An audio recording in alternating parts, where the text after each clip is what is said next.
ఏం తెగ మెలికలు తిరుగుతున్నావు? పెళ్ళి ఫిక్స్ అయింది. ఇప్పుడు దానికి ఎందుకు నువ్వు అంత సంబరపడిపోతున్నావు? అదేంటి అలా అంటావు?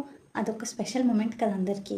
అందరూ అవ్వాలి అవ్వాలని ఎదురు చూస్తుంటే నువ్వేంటి? ఇంకో మంచి ముచ్చట చెప్తా ఇనుకో. పెళ్ళి అవ్వగానే సంబరం కాదు, సంవత్సరానికి పిల్లోడో పుడతాడు. కథం మన జీవితం అంతే. నీ జుట్టు నీ మాట అయినదు, నీ మొగుడు నీ మాట అయినడు. ఇంకో సంవత్సరంలో పీసీఓఎస్ థైరాయిడ్ అన్నట్టు బోనస్లు ఎక్స్ట్రా. ఇదంతా చాలదన్నట్టు నా కొడుకుని తీసుకెళ్ళిపోయింది, నా మాట ఇవ్వట్లేదు, నా కొడుకుకి మందు పెట్టింది, ఈ డ్రామా అంతా ఉంటుంది.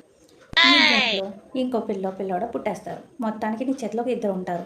ఇప్పుడు నీకు జాబ్ చేయాలి అని ఒక పురుగు తిరుగుతూ ఉంటుంది, కానీ నువ్వు జాబ్ చేయలేవు. ఎందుకంటే నీ చేతిలో ఇద్దరు ఉన్నారు కదా, వాళ్ళని ఎలా వదిలేస్తావు? అదేంటి అత్త అమ్మో అంటారు కదా చూసుకోవడానికి, నాకేంటి? కను అనుమానేంత వరకే వాళ్ళ బాధ్యత.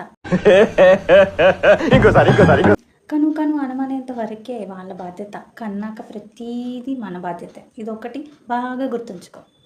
ఈ గ్యాప్లో నీ బాడీలోకి కొన్ని గెస్ట్లు వచ్చేస్తాయి. నడుము నొప్పి, మోకాలు నొప్పి, మెడ నొప్పి, జాయింట్ పెయిన్స్ ఇవన్నీ ఉంటాయి. ఈ టైంలో ఒకటే మోటివేషన్ వచ్చేసిద్ది. జాబ్ చేయాలి, హస్బెండ్కి హెల్ప్ చేయాలి, పిల్లల్ని చూసుకోవాలి, అత్తమామని చూసుకోవాలి, అమ్మ నాన్నని చూసుకోవాలి. కానీ ఇవేవి జరగవు. ఇంట్లోనే ఉండాలి. అవసరం మనకి ఇదంతా? అయితే ఇప్పుడు ఏం చేయమంటావు నన్ను?